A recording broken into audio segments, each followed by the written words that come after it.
जिस वक्त, मैं लोकसभा कह रहा हूं, सुना करिए, जिस वक्फ बिल को मुस्लिम महिलाओं को हक दिलाने वाला बताया जा रहा है, उसे संसद में पेश करने वाली पार्टी के पास न तो राज्यसभा में, न लोकसभा में, न देश की किसी विधानसभा में एक भी मुस्लिम महिला सदस्य नहीं कि खुलेआम देश की संसद में देश सरकार के माइनॉरिटी मिनिस्टर साहब और होम मिनिस्टर साहब झूठ बोलते हैं और देश को गुमराह करते हैं।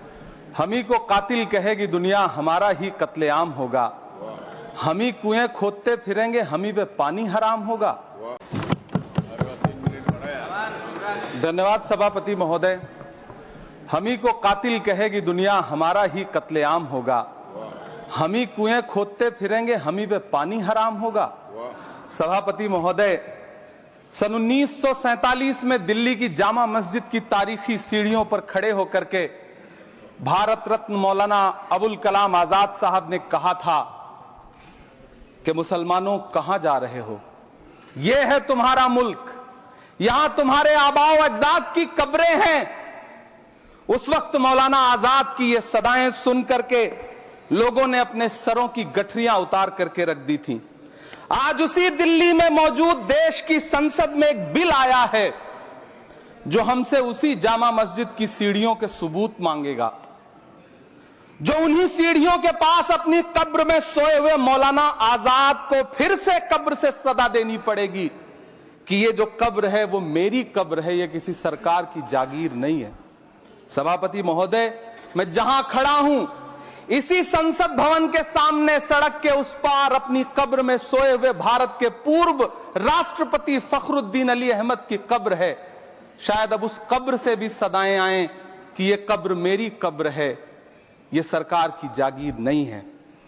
सभापति महोदय, मैं वक्फ कानूनों में किए जा रहे संविधान विरोधी बदलावों के खिलाफ बोलने के लिए खड़ा हुआ हूं। संविधान का आर्टिकल 14 हो, 29 हो, 30 हो, चीख चीख कर कहता है कि देश में सब बराबर के हकदार हैं। आर्टिकल 26 कहता है कि सबको अपने अपने मजहबी कामों के लिए मंदिर, मस्जिद, गिरजाघर, गुरुद्वारों का निर्माण करने का हक है और उसका रखरखाव का भी हक है। लेकिन डॉक्टर बाबा साहब अंबेडकर के संविधान को हर दिन कुचलने वाली ये सरकार देश के मुसलमानों से नफरत में इतनी अंधी हो गई है कि खुलेआम देश की संसद में देश सरकार के माइनॉरिटी मिनिस्टर साहब और होम मिनिस्टर साहब झूठ बोलते हैं और देश को गुमराह करते हैं। झूठ शब्द असत्य बोलते हैं। सरकार ने इस बिल का नाम उम्मीद रखा है। मंत्री जी कल से इसे देश के मुसलमानों के लिए नई उम्मीद बता रहे हैं। नहीं मंत्री जी, न तो ये बिल मुसलमानों के लिए नई उम्मीद है और न ही उम्मीद की नई किरण। सभापति महोदय, भाजपा ने पूरे देश में वक्फ के नाम पर कई सारे झूठ फैलाए हैं। आइए आज उनकी सच्चाई पर बात करते हैं। वक्फ ट्रिब्यूनल को ऐसे बताया जाता है जैसे वक्फ ट्रिब्यूनल कोई मजहबी खाप पंचायत हो। सभापति महोदय, जबकि सच्चाई यह है कि वक्फ ट्रिब्यूनल भी तो सरकारी न्यायिक विभाग है जिसमें सरकार द्वारा नियुक्त जज होते हैं, जिसमें प्रशासनिक अधिकारी होते हैं, कहीं ऊपर से थोड़ी आ गए। सभापति महोदय, देश के गृह मंत्री जी ने इसी सदन में कहा कि वक्फ ट्रिब्यूनल के फैसले के खिलाफ कोई कोर्ट नहीं जा सकता, जबकि सच यह है कि वक्फ एक्ट 1995 की धारा 83(9) के तहत हाई कोर्ट वक्फ ट्रिब्यूनल के फैसले की न सिर्फ समीक्षा कर सकता है बल्कि उसे बदल भी सकता है। सच तो यह है कि वक्फ बोर्ड खुद अपनी जमीनों के लिए कई सारी कोर्ट में मुकदमे लड़ रहा है। सभापति महोदय, दिल्ली की जिन 123 संपत्तियों को लेकर कल माइनॉरिटी मिनिस्टर, होम मिनिस्टर साहब और अभी आदरणीय नेता सदन बात कर रहे थे, आइए उनकी सच्चाइयों पे भी बात करते हैं। 1911 में जब अंग्रेजी हुकूमत ने कोलकाता के बजाय दिल्ली को राजधानी बनाने का फैसला किया तो रायसीना हिल्स के चारों तरफ जो मुसलमानों की ढेर सारी जमीनें थी उनको एक्वायर किया गया और लुटियन को इसकी तामीर की जिम्मेदारी सौंपी गई। सेंट्रल विस्टा की तरह लुटियन जोन का मेगा प्लान तैयार हुआ, लेकिन उस वक्त के मुसलमानों ने उस वक्त की अंग्रेजी हुकूमत से अपनी इबादत गाहों को बचाने के लिए लड़ाई लड़ी। मामला ब्रिटिश गवर्नमेंट तक पहुंचा, तब यह तय हुआ कि वो जो धार्मिक स्थल हैं उन्हें जस का तस रहने दिया जाएगा। इंडिया गेट के बगल वाली मस्जिद हो, जाप्तागंज, सुनहरी बाग मस्जिद हो, पार्लियामेंट रोड वाली मस्जिद हो, ऐसी 123 संपत्तियों के मैनेजमेंट के लिए 1913 में मुसलमान वक्फ वैलिडेशन एक्ट बना और उसके बाद एक नया शहर बसाया गया जिसे लुटियंस जोन का नाम दिया गया। फिर 1943-45 के बीच एक और समझौता हुआ आजादी से पहले, उसके तहत काफी सारी वक्फ जायदादों को सुन्नी मजलिस औकाफ बनाकर उसके अंडर किया गया ताकि उसकी देखरेख की जा सके। गृह मंत्री जी 2 दिन से सदन में जो बात कह रहे हैं वो दरअसल 123 संपत्तियां उसी सुन्नी मजलिस औकाफ के तहत आती। सभापति महोदय, आजाद भारत आजाद हुआ। आजादी के बाद भारत में 1954 में वक्फ एक्ट लागू हुआ, जिसकी धारा 9 के तहत 1964 में केंद्रीय वक्फ काउंसिल का गठन हुआ। दिल्ली की वही 123 प्रॉपर्टीज को 1970 में सर्वे गजट करके गजट नोटिफाई किया गया। इसके निपटारे के लिए पूर्व प्रधानमंत्री इंदिरा जी के द्वारा 1974 में एक बर्नी कमेटी बनाई गई। बर्नी कमेटी ने 1976 में इन 123 संपत्तियों को दिल्ली वक्फ बोर्ड की संपत्ति होने की रिपोर्ट सौंपी। उस रिपोर्ट के आधार पर 1984 में कांग्रेस सरकार ने उन 123 प्रॉपर्टीज को दिल्ली वक्फ बोर्ड को सौंपने का फैसला किया, जिसके खिलाफ विश्व हिंदू परिषद कोर्ट गई। मामला 2011 तक पेंडिंग रहा। फिर 2011 में कोर्ट ने सरकार को आदेशित किया कि इसका निपटारा करो। तब 2013 में तत्कालीन यूपीए सरकार ने दिल्ली की उन्हीं 123 जायदादों को बर्नी कमेटी की सिफारिशों के मुताबिक वक्फ बोर्ड के हवाले किया। यही वो प्रॉपर्टीज हैं जिनके नाम से गृह मंत्री जी कल से कांग्रेस को कोस रहे हैं। फिर आई 2014 में भाजपा की सरकार, जो तब से इन जमीनों को हड़पने की साजिश कर रही है। जिस बिल को मुसलमानों के हुकूक की हिफाजत करने वाला बिल बताया जा रहा है, उसी को पेश करने के लिए और उस पर बात करने के लिए लोकसभा में भाजपा सरकार के पास एक भी मुस्लिम सांसद नहीं है। जिस वक्त, मैं लोकसभा कह रहा हूं, सुना करिए, जिस वक्फ बिल को मुस्लिम महिलाओं को हक दिलाने वाला बताया जा रहा है, उसे संसद में पेश करने वाली पार्टी के पास न तो राज्यसभा में, न लोकसभा में, न देश की किसी विधानसभा में एक भी मुस्लिम महिला सदस्य नहीं। कल किरण रिजिजू जी कह रहे थे कि रेलवे की जमीनें देश की जमीनें हैं, डिफेंस की जमीनें देश की जमीनें हैं। हां मंत्री जी, हैं, बिल्कुल हैं।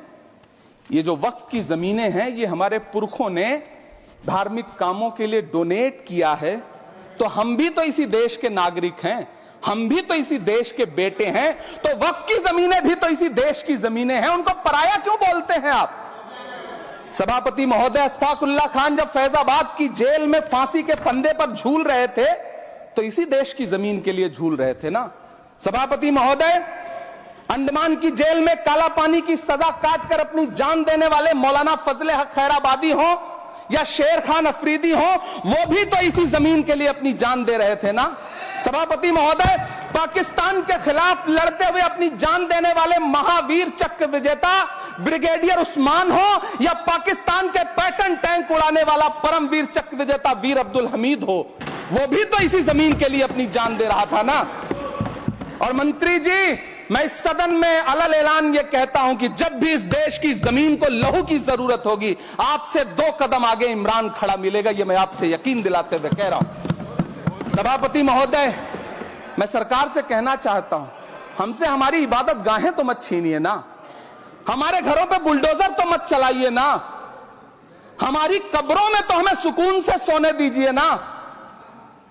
सभापति महोदय, माइनॉरिटी मिनिस्ट्री का बजट कट करके, मुस्लिम बच्चों की स्कॉलरशिप बंद करके अब सरकार कह रही है कि हम वक्फ की आमदनी से गरीब मुसलमानों का भला करेंगे।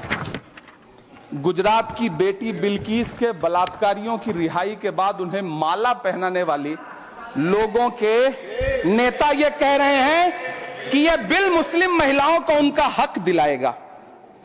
धन्यवाद मोदी जी, क्या बढ़िया सौगातें मोदी दे रहे हैं आप। पहले हमें गुजराते मोदी दिया, आप सौगातें मोदी दे रहे हैं।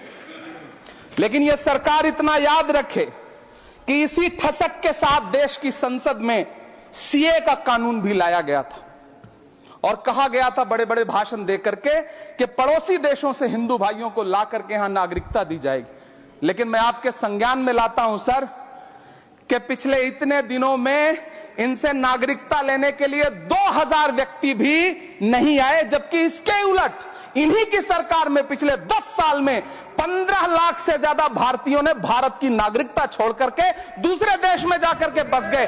यह हुआ उस कानून का अंजाम।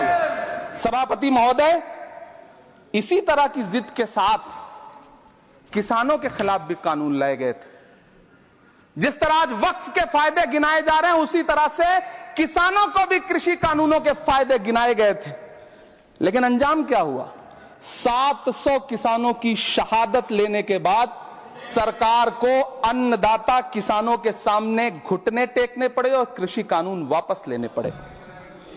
जिल्ले इलाही, जमहूरियत जो है वो नफरत और ठसक से नहीं चलती है, अकड़ से नहीं चलती है। उसमें सबकी हिस्सेदारी जरूरी है। कल देश के माइनॉरिटी मिनिस्टर ने लोकसभा में खड़े होकर एक शेर सुनाया था कि मुझसे कोई बदगुमान न हो, तो मैं उन्हें एक शेर सुनाना चाहता हूं कि मैं आज जद पे हूं तो इतना खुशगुमान न हो, मैं आज जद पे हूं तो इतना खुशगुमान न हो, चराग सबके बुझेंगे हवा किसी की नहीं। नीतीश कुमार जी हो, चंद्रबाबू नायडू जी हो, चिराग पासवान जी हो, जयंत चौधरी जी हो, देवे गौड़ा जी हो, जीतन राम मांझी जी हो, सबको समझना पड़ेगा कि जब जंगल में आग लगती है तो न वो बरगद बचते हैं जो हवा को आंधी में तब्दील करते हैं, न वो बांस बचते हैं जो आपसी रगड़ से चिंगारी पैदा करते हैं।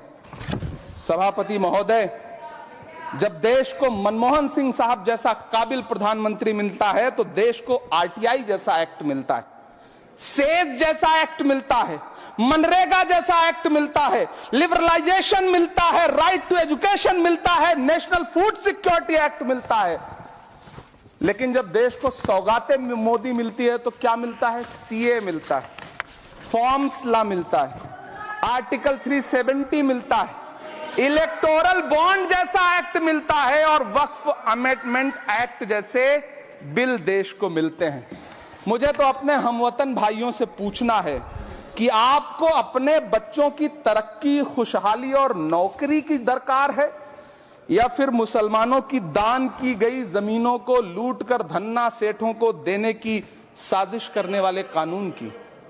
सभापति महोदय, यह सरकार रात के 3 बजे तक पूरे देश को जगा करके संसद में अपने ही नागरिकों को नीचा दिखाने के लिए वक्फ बिल ला रही थी, तो उधर रात के 1:30 बजे अमेरिका हम पर 26% टैरिफ लगा रहा था। सरकार की प्राथमिकताएं देश को पता। सभापति महोदय, मैं बहुत भावुक हूं आज, और मुझे अच्छा लगा कि आदरणीय नेता सदन जगत प्रकाश नड्डा जी ने बहुत अच्छी बातें भी की, मन से बातें की।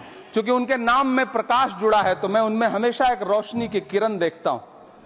मैं उनके सामने बहुत अदब से यह बात कहना चाहता हूं कि चरागों के सफर में दबदबा हो आंधियों का तो फिर अंजाम जुल्मत के सिवा कुछ भी नहीं होगा।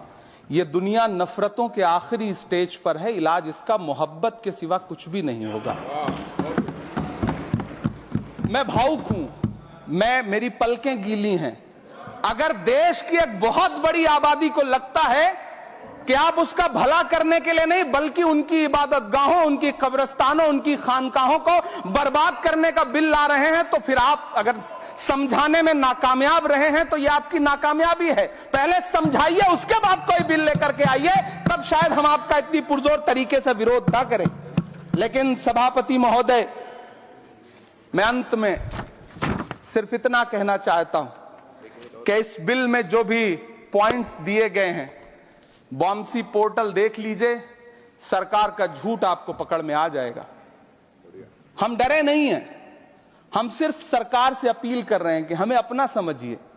हम आपके अपने हैं, इस देश के नागरिक हैं, और आप ताकत में हैं, संख्या बल के आधार पर बिल हो सकता है आप पास करा ले, लेकिन आपको यह बात समझनी पड़ेगी कि हम तो वो तारीख हैं, जहनों में रहना है जिसे, कागजी पुर्जे नहीं जो फाड़ डाले जाएंगे।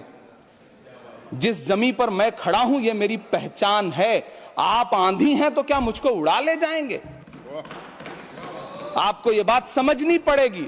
आपको अगर इतना विपक्ष की तरफ से पहले जेपीसी में इतने सारे पॉइंट्स आए और उसके बाद कल से लोकसभा में और राज्यसभा में सुझाव आप सुनने को तैयार नहीं है, लोगों की शंका को दूर करने के बारे में आप बिल्कुल सोच नहीं रहे, बस आप कह रहे हैं यह बिल उम्मीद की नई किरण है। नहीं साहब, इसे भले किरण जी लेके आए हैं, लेकिन ये उम्मीद की नहीं बल्कि नाउम्मीदी की किरण है। और इस देश की एक बहुत बड़ी आबादी इस बात से खदशे में है, शक में है कि आप सीधे उनकी जमीनों को लूट करके धन्ना सेठों को बेचना चाहते हैं। मेरी अब भी आपसे अपील है कि इस बिल को वापस लीजिए। यह बिल कहीं से आपके अपने नागरिकों के लिए अच्छा नहीं है। यह बिल सिर्फ इस देश के मुसलमानों को नीचा दिखाने का और अपने एक ऐसे मतदाता वर्ग को खुश करने का बिल है जिनको इस बिल के पास हो जाने से कुछ मिलेगा भी नहीं, लेकिन आप एक नैरेटिव देना चाहते हैं, एक मैसेज देना चाहते हैं।